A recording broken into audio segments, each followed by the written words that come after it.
como Deus fala, né? Estávamos vindo para cá e no carro estávamos conversando e falando sobre o que Deus tem pra gente, o que Deus pode fazer por nós. E quando eu cheguei, eu falei com Deus, o Senhor fala comigo. Logo na palavra, Ele já falou. Só na palavra a gente já poderia ter fechado a Bíblia e ido embora, que Ele já tinha falado. Mas Deus tem um pouco mais para nós nessa noite, amém? Ei, Jesus, aleluia! Glória a Deus. Atos dos Apóstolos, capítulo 16, e verso de número 16. Glória a Deus. Aleluia, Jesus.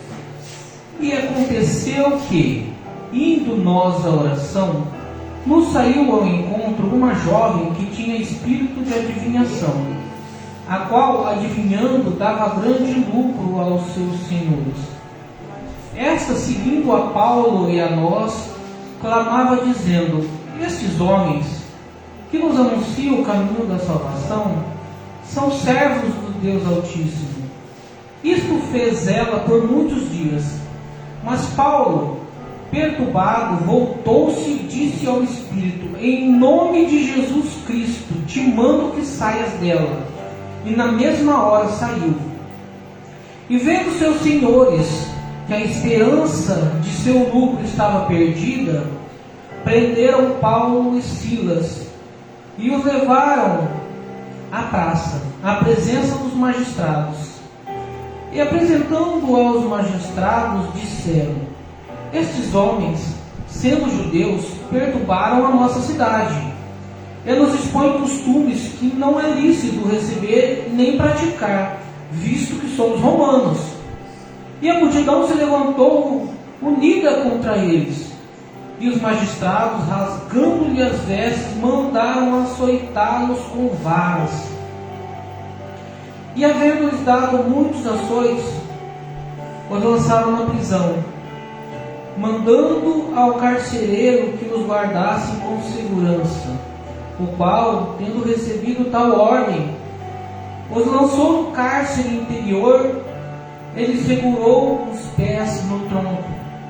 Perto da meia-noite, Paulo e Silas oravam e cantavam hinos a Deus, e os outros presos os escutavam. E de repente sobreveio um tão grande terremoto que os alicerces do cárcere se moveram, e logo se abriram todas as portas, e foram soltas as prisões de todos. Acordando o carcereiro e vendo abertas as portas da prisão, tirou a espada e quis matar-se, cuidando que os presos já tinham fugido. Mas Paulo clamou com grande voz, dizendo: não te faças mal, nenhum mal, que todos estamos aqui. E pedindo luz, saltou dentro, e todo trêmulo se prostrou ante Paulo e Silas. E tirando-os para fora, disse: senhores, que é necessário que eu faça para me salvar? E eles disseram: crê no Senhor Jesus Cristo e serás salvo, tu e tua casa. Eles pregaram a palavra do Senhor e a todos que estavam em sua casa. E tomando-os ele consigo naquela mesma hora da noite, lavou-lhe os vergões e logo foi batizado, ele e todos os seus. Então, levando-os à sua casa, lhe pôs a mesa, e na sua crença em Deus, alegrou-se com toda a sua casa. Amém? Glória a Deus. Uma leitura um pouco extensa, porém necessária para a compreensão do que nós vamos falar nessa noite. E o Senhor, desde que nós chegamos, Ele está fazendo confirmação e confirmando a palavra.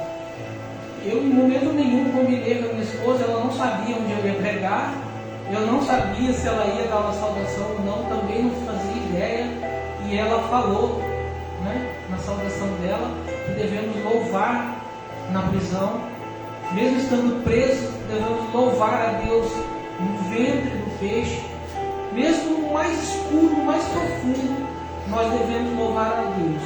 Isso só vem para confirmar que Deus está na casa. Glória a Deus. E eu creio que mesmo estando em poucas pessoas, o Espírito Santo se faz presente. Porque a palavra diz que onde houver 2 ou 3 reunidos no meu nome, ali eu estarei. Então Jesus está aqui nessa noite. E Ele veio aqui especialmente por você. Olha só que privilégio, poder estar na casa de Deus e Ele vir aqui por você. Que maravilha, né? Vamos lá então. Irmãos, nós vemos aqui um texto que fala a respeito de Paulo e Silas, quando eles estavam numa viagem missionária. Ele teve uma visão que um homem falava para ele: passa a Macedônia e vem nos ajudar.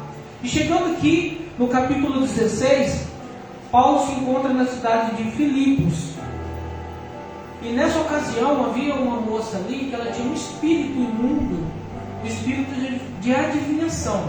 Ou seja, era uma pessoa que ela fazia, eu não sei que forma que ela fazia, mas leitura de mão, cartas, a gente não sabe, a Bíblia não relata. Porém, ela adivinhava o futuro das pessoas, teoricamente. E ela dava muito lucro aos seus senhores, ou seja, pessoas tinham lucro através disso. E nessa ocasião, Paulo e Silas estavam saindo, e a palavra nos diz aqui que eles estavam indo para a oração. Estavam indo para a oração. E ela seguia eles falando: eis aí um homem de Deus, esses são homens de Deus. E aquilo foi incomodando Paulo, porque ela fazia isso por muito tempo, em vários dias. Então Paulo olhou para trás e falou: espírito imundo, sai dela em nome de Jesus. E quando se tem a autoridade de Deus, os espíritos imundos são sujeitos à palavra de Deus. Quando se fala em nome de Jesus, eles têm que sair, não vai ficar na vida de ninguém. Quando se fala em nome de Jesus, o espírito imundo sai, ele tem que sair. Porque a palavra e o nome de Jesus é mais forte do que tudo. E nessa ocasião, as pessoas que tinham lucro com essa moça foram reclamar com os magistrados. Foram falar para eles assim: esses homens são judeus, e eles estão aqui na nossa cidade, nós somos romanos, e eles vieram com costumes deles, estão afligindo nossos costumes, nós não temos esse tipo de costume. E eles fizeram o quê? Mandaram prender Paulo e Silas. E qual foi o resultado disso? As pessoas, a Bíblia aqui nos diz que as pessoas se uniram a eles, não a Paulo e Silas, mas as pessoas que queriam açoitá-los, as pessoas que queriam bater neles, que queriam calar a voz de Deus naquele lugar. O inimigo, irmãos, ele age de várias formas. Ele usa quem a gente menos espera. E nesse caso, nessa ocasião, ele usou uma jovem e também usou toda a multidão. Todos estavam contra Paulo e Silas. E eles foram presos. Amarraram eles e bateram bastante neles. Bateram de vara. Quando você era criança, quando você era pequeno, você já apanhou de vara da sua mãe? Já apanhou, né? Então não é uma coisa boa, não é uma coisa de se sentir uma coisa boa, de se sentir é apanhar de vara. Agora imagine você o ódio que aquelas pessoas estavam de Paulo e Silas. Imagine quando eles não foram açoitados, como eles estavam machucados, doloridos, com dor. Quando a gente sofre um ferimento, irmão, dá febre. Tem gente que tem íngua, dá íngua embaixo do braço, na virilha. Imagina quanto que esses homens não apanharam por falar de Jesus. E às vezes nós estamos com a oportunidade, nós temos a oportunidade de falar para os nossos parentes, para os nossos amigos de Jesus, e nós simplesmente nos acovardamos e não falamos. Uma pessoa que provavelmente pode morrer amanhã, e você não sabe, eu não sei. Eu não sei o meu destino, você não sabe o seu, não sabe o destino dos seus entes queridos. Imagine que você tem a oportunidade de falar de Jesus para uma pessoa, você se acovardar, se envergonhar por falar de Jesus, e no outro dia aquela pessoa sofre um acidente e vai à sepultura, e você perdeu a oportunidade de falar de Jesus para ele. Imagine vocês. Mas Paulo e Silas, eles não se acovardaram. Eles não tinham medo, mesmo debaixo de pancadas, debaixo de açoites, eles estavam pregando, eles estavam falando de Jesus, porque A nossa passagem aqui na terra, irmão, é curta. E por mais que nós soframos aqui, o que nos espera no céu é uma coisa bem maior, é bem melhor. Mesmo se você sofrer aqui, se você viver 60, 70, 80 anos no sofrimento, mas estamos diante da presença de Deus, o que te espera lá em cima é coisa grandiosa. Glória a Deus. E o que é um pouquinho de tempo perante a eternidade com Cristo. Esse corpo, ele vai se deteriorar. Nós nascemos, crescemos, envelhecemos. O corpo vai deteriorando, começa a sair ruga, começa a virar pelanca, o cabelo começa a ficar branco. Irmão, isso não importa. Não importa, o que importa é lá no céu. A nossa casa já está pronta. Glória a Deus. Consegue mensurar isso? Você consegue parar e pensar? Às vezes onde você paga aluguel na sua casa. Às vezes a sua casa não tem forro, mas lá no céu você vai andar em ruas de ouro. É a promessa de Deus. Glória a Deus. E depois desse açoite, irmãos, ainda foram presos. Olha só. Apanhou, igual o cachorro que entra na horta, ainda foram presos. E chegando lá, eu consigo imaginar o jeito que eles estavam. Talvez estavam sentados com o braço preso, e um olhava para o outro e falava: ai, que dor nas costas, não estou aguentando. Aí Paulo falava para si: vai dando nas minhas pernas aqui onde pegou, olha o vergão. E um olhava para o outro: mas e aí, o que nós vamos fazer? Vamos adorar. Isso aqui vai passar. Esse corpo aqui vai acontecer na terra. Vamos adorar. E o que eles fizeram? Começaram a adorar, irmãos. O crente na prova, ele adora, ele não murmura. Eu tenho uma coisa comigo, já falei da minha esposa: posso passar o que for, eu não vou reclamar. Não reclamo, porque Deus é o dono da bênção. Ele é o dono de tudo, tudo está nas mãos dele. Se está acontecendo, é porque ele permitiu. Se você crê em Deus, a palavra de Deus diz que Deus, ele não deixa nada acontecer sem que você saiba primeiro, né? A Bíblia fala: todas as coisas cooperam para o bem daqueles que amam a Deus. Então, se você está passando prova, irmão, está te preparando. Estava falando a irmã Rafa, né?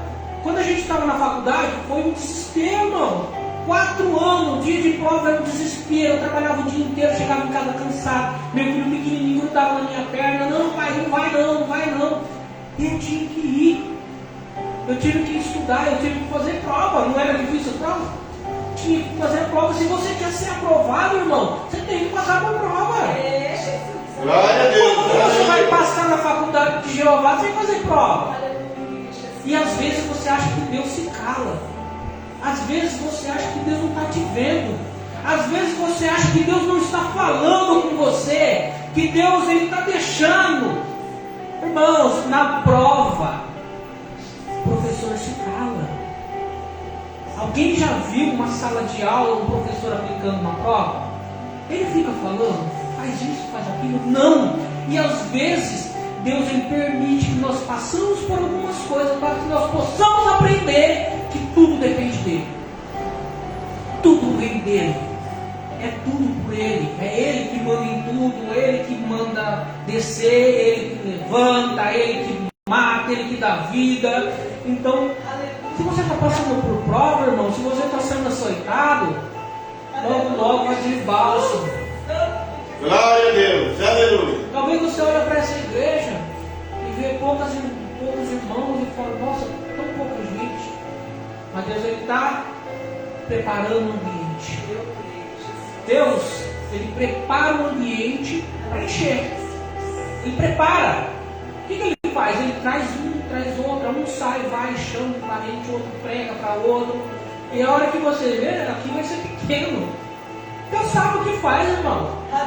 Você já viu Deus perder batalha? Não perde batalha. E quem crê em Deus, na prova, ele adora, ele louva, ele clama, porque ele sabe que o Redentor dele vive. Se meu Deus vive, ele é dono de tudo, ele pode todas as coisas. Eu vou ter medo por quê? Por quê? Quando a gente... Quem que tem filho aqui? Tem filho pequeno? Se você ficar assim e falar pro teu filho: pula, ele pula ou não pula no teu colo? Por quê? Porque Ele sabe que você é confiável, você vai segurá-lo, não vai deixar ele cair. E nós temos que ser a mesma coisa com Deus. Nós temos que entender, meus irmãos, que Deus ele não vai te dar uma prova maior do que você possa suportar.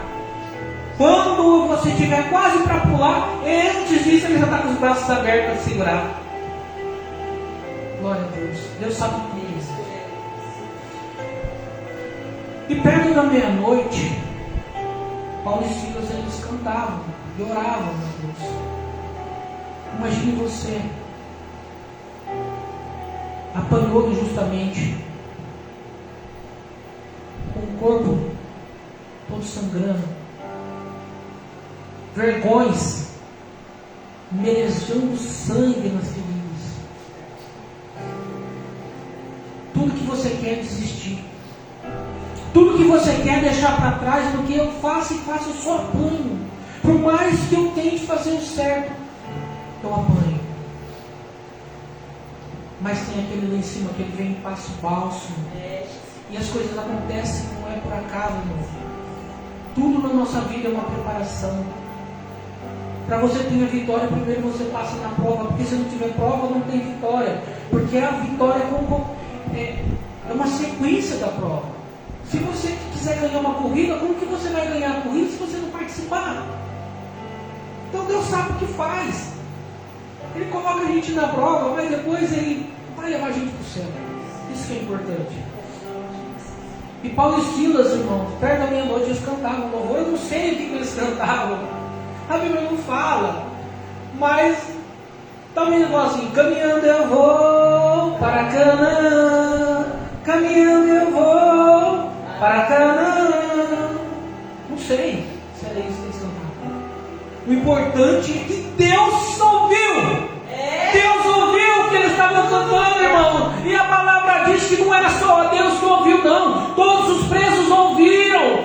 E a palavra diz que veio um terremoto tão forte que ele moveu os alicerces daquela prisão. Olha só. Olha o poder do louvor, o poder da oração. Move montanhas, derruba a muralha, derruba alicerce, derruba os muros de Jericó, derruba as cadeias. Impressionante é esse Deus.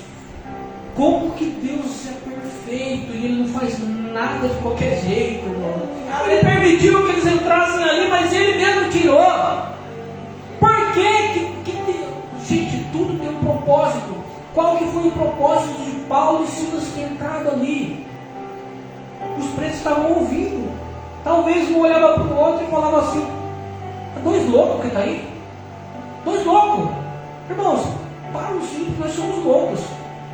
Estamos passando prova, estamos apanhando, estamos dando glória a Deus, e sempre com um sorriso no rosto. E é assim. E a nossa vida, irmãos, tem que ser um espelho para as pessoas. As pessoas têm que olhar para nós e ver refletindo Cristo. Às vezes não é fácil, não é fácil. Ninguém é super-homem, todo mundo sofre, às vezes a gente perde, fica nervoso. Mas a Bíblia diz que Deus ele olha e Ele lembra que somos pó. E a sua misericórdia nos alcança. Então nós sabemos o quê? Que Paulo e Silas estavam orando, estavam adorando com dor. Então o que eu tenho para falar para vocês? Está doendo? Ora. Está machucado? Ora mais forte. Está escorrendo sangue? Adora o Senhor que tudo vai passar. Tudo vai passar. Eu creio em Deus. E quando veio esse terremoto tão forte, irmãos, ele derrubou a prisão. Olha só. Imagina você, não. Imagina. Fecha os seus olhos e imagina um prédio desabando e as pessoas que estavam lá dentro não sofrendo nada. Às vezes você olha e você acha que está tudo desabando. Meu Deus, a minha casa está caindo. Pode até cair, mas não vai cair em cima de você. Porque Deus vai te dar outra. Eu creio em Jesus. Aleluia. E nesse mover, os outros presos ouviram. E eu tenho certeza, irmãos, que aquilo ficou gravado no coração deles. A Bíblia não fala dos outros presos, só fala do carcereiro.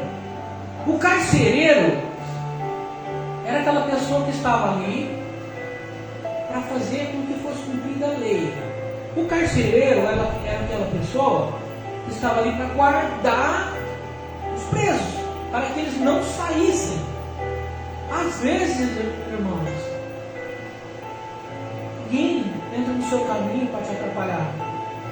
Às vezes, tem pessoas que caem de tudo para te derrubar. Tem pessoas que vêm para te derrubar e ele é mandado por alguém.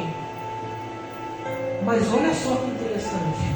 Até o teu inimigo vai ter que se juntar a você. Quando ele conhecer o teu inimigo, quando ele vê o teu Deus, o poder dele, e vê que você não murmura, ele vai te procurar, vai te pedir perdão e vai adorar o mesmo Deus que você. Deus maravilhoso. Glória a Deus. Deus maravilhoso, aleluia.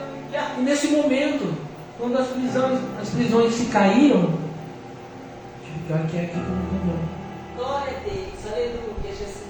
Santo de nesse momento, irmãos, que as prisões vieram, ruíram, caíram, todas as pessoas ouviram. O carcereiro, a Bíblia fala que ele estava dormindo. Ou seja, o seu inimigo, ele tem tanta certeza que ele vai te destruir, que você vai estar amarrado, que ele até dorme. Dorme. Por quê? Porque ele acha que você já está destruído. Porque ele acha que você está amarrado. Que ele acha que você está com dor. Porque ele sabe que você sofreu ferimentos e ele acha que te destruiu. Mas ele não te destruiu. Porque aquele que está lá em cima, ele vê todas as coisas. E ele vê tua dor. Nesse momento aqui, irmãos, nós vemos que Paulo e Silas estavam presos nessa ocasião. Nesse momento, Paulo não era mais orgulhoso. Paulo não era mais agressivo. Porque Paulo, não sei se vocês se recordam o que era Paulo. Paulo, ele foi e pediu para o sumo sacerdote, numa certa ocasião, cartas autorizando prender todos os cristãos que ele encontrasse pelo caminho. Então Paulo, ele era um inimigo e virou um apoiador da causa de Cristo, um soldado, um militante. E nesse momento, Paulo era um adorador. Olha o que Deus faz na vida da gente. Talvez as pessoas acham que você está destruído, que você é isso, que você é aquilo. Mas quando você tem um verdadeiro encontro com Cristo, tudo muda. E aquele que é o agressor, ele passa a ser um cordeiro, uma ovelha. Glória a Deus por isso. Irmãos, quando as paredes dos alicerces se romperam daquela prisão, o carcereiro, ele acordou assustado.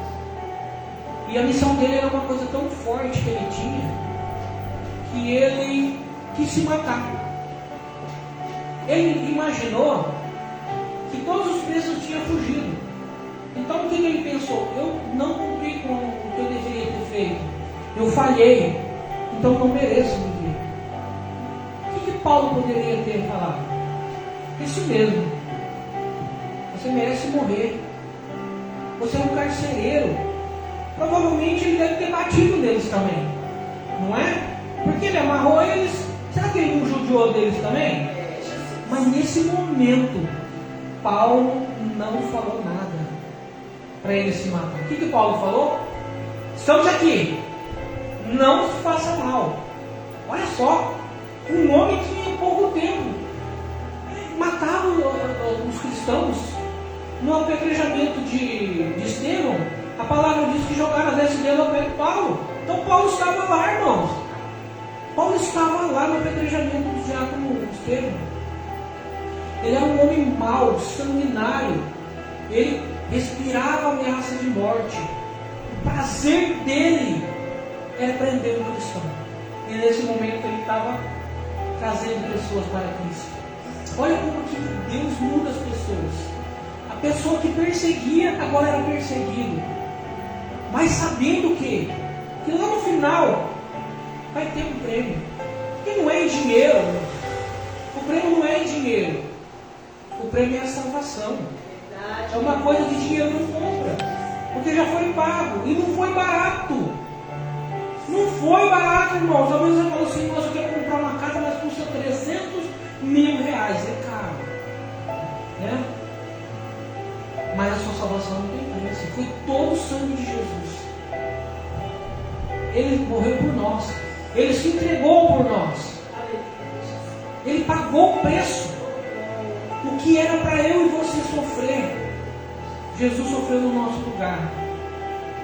É a mesma coisa de você estar carregando uma cruz pesada, sendo chicoteado, pisado, com uma coroa de espinho na cabeça. Mas se imagine você nesse lugar, carregando a cruz, uma coroa de espinho, sendo apanhado, sendo humilhado, espancado.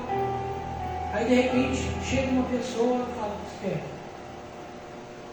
tira a coroa de espinho da sua cabeça e coloca no dedo. Entra embaixo da cruz e fala, deixa que eu levo por você. Foi isso que Jesus fez por nós. Aleluia. Glória a Deus. Aleluia. Irmãos, e esse carcereiro, quando ele percebeu que caiu tudo, ele acordou. E Paulo falou para ele, estamos aqui. Na hora ele falou, o que eu tenho que fazer para ser salvo? E eu faço essa pergunta para você nesta noite. O que você tem feito para ser salvo? O que você fez para merecer a salvação?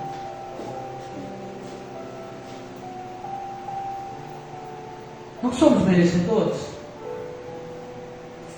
Somos exemplos? Somos santos? Não temos pecados? Irmãos, era para nós estarmos lá. Nós não merecíamos o sacrifício de Cristo, mas Ele fez tudo isso por nós. Então, quando o carcereiro perguntou, o que eu tenho que fazer para ser salvo?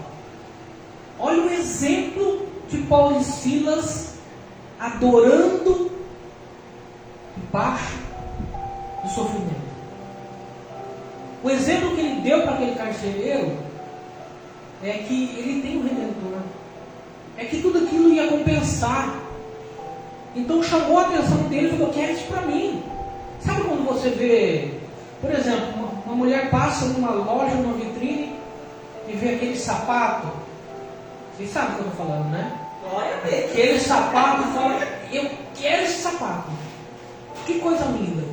Aí vem aquele vestido, eu quero isso para mim. Sabe o sentimento, esse sentimento que as mulheres têm? Os homens não têm muito isso não, mas mulher tem. Imagine isso multiplicado milhões de vezes. É o que esse carcereiro sentiu quando ele viu o que Deus fazia na vida deles. Eu quero isso para mim. Aleluia. E nesse momento, irmãos, a gente consegue entender o propósito da vida de Paulo e Silas naquela prisão. Ele levou eles para a casa dele e lá ele cuidou deles. Olha só, provavelmente a pessoa que bateu neles agora estava cuidando. Aquela pessoa que te humilhou, aquela pessoa que judiou de você, aquela pessoa que te maltratou, aquela pessoa que falou que você não ia ser nada, ela vai te pedir perdão. Deus vai trazer ela para te pedir perdão. Quando ela vê o que Deus tem feito na sua vida, ela vai te pedir perdão. E ela vai querer isso que você tem. Esse brilho de Jesus que está na sua vida, ela vai querer. É isso que Deus faz. Agora você vai chegar e falar assim, não quero te perdoar, nunca mais olha para minha cara. Não! Tem que fazer igual Paulo. Vamos comigo! Nós vamos morar tudo no céu. A nossa casa está pronta, é tudo de ouro lá. Gente, que maravilha!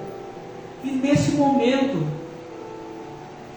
que ele cuidou das feridas dele, porque eles estavam, irmão, eles ainda estavam tudo machucado, foi tudo muito rápido.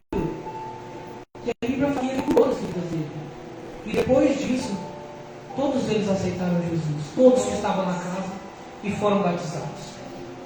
Então, quando você estiver passando por uma prova, irmão, e você não entender, não queira entender. não queira entender, fala assim, eu preciso saber. Não, você só precisa saber que Deus, Ele pode todas as coisas, é só isso. Se é uma prisão, Ele vai derrubar se você adorar. Glória a Deus. Aleluia. Se é um carcereiro que está te prendendo, Deus vai converter ele. Eu creio. Glória a Ele Deus. pode Aleluia. todas as coisas. Eu creio. Mas isso através da sua vida. Se você murmurar, se você xingar, se você não der exemplo, não vai acontecer. Deus não se agrada de murmuração, irmãos. Quando Moisés tirou o povo do Egito, ninguém de 23 anos para baixo entrou, porque murmuraram o tempo todo. Deus não se agrada de murmuração. Não se agrada. Então, se um dia você se colocar nessa situação e você entender que você está preso, que você está sendo açoitado, adore o Senhor. Adore o Senhor. E creia que Ele pode todas as coisas. Todas as coisas estão debaixo da mão de Deus. Não há ninguém mais forte do que Ele. Não há ninguém que saiba mais que Ele. Não há ninguém que possa mais que Ele. E também, o mais importante, não há ninguém que te ama mais que Ele. O amor de Deus, irmão, é uma coisa imensurável. Por que é imensurável? Você consegue medir o seu amor pelo seu filho? Eu perguntei quem tinha filho, que todo mundo levantou a mão. Se alguém chegar e você falar assim, é o seguinte, eu tenho um revólver aqui, tenho uma bala, um de vocês eu vou matar. E você vai escolher. O que você fala? Não, mata o meu filho? E deixa eu viver? Não! Foi isso que Deus fez por nós, irmão. Ele entregou o seu filho. Olha só, se eu tivesse uma doença extremamente agressiva, e eu tivesse que fazer um transplante de coração, e eu chegasse em um de vocês e falasse, irmão, se você não doar o coração do seu filho para mim, eu vou morrer. Eu vou morrer. Então vamos fazer o seguinte, tira o coração do teu filho para passar para mim, deixa ele morrer. Quem de vocês ia fazer? Ninguém. Mas Deus fez. Aleluia. Ele entregou o seu único filho por nós. Mesmo ele sabendo que hoje nós íamos murmurar, nós íamos reclamar, nós muitas vezes não íamos acreditar na palavra de Deus, muita gente não quer nem saber de Jesus, mas mesmo assim Ele ama, irmão. Essas pessoas têm um lugar também reservado. É só não querer. Quer ter vitória? Passa pela prova, dando glória a Deus. Amém? Irmãos, que o Espírito Santo de Deus possa continuar falando ao coração de vocês, que Deus possa abençoar cada um. E nunca se esqueça, está na prova, dá glória a Deus. Que não precisa ser à meia-noite para o Espírito te visitar. Ele vai te visitar em qualquer lugar. Onde você estiver, o nosso Deus, Ele está em todos os lugares ao mesmo tempo. E quando você clamar, Ele vai te ouvir. Porque uma mãe, quando ouve o filho chorar, ela pode estar fazendo o que for. Pode estar fervendo o leite lá, ela larga o leite derramado no fogão e corre para acudir. Imagina o nosso Deus que é todo poderoso. Amém? Que vocês possam ficar com essa palavra nos corações e que Deus possa continuar abençoando cada um. Amém? Eu agradeço.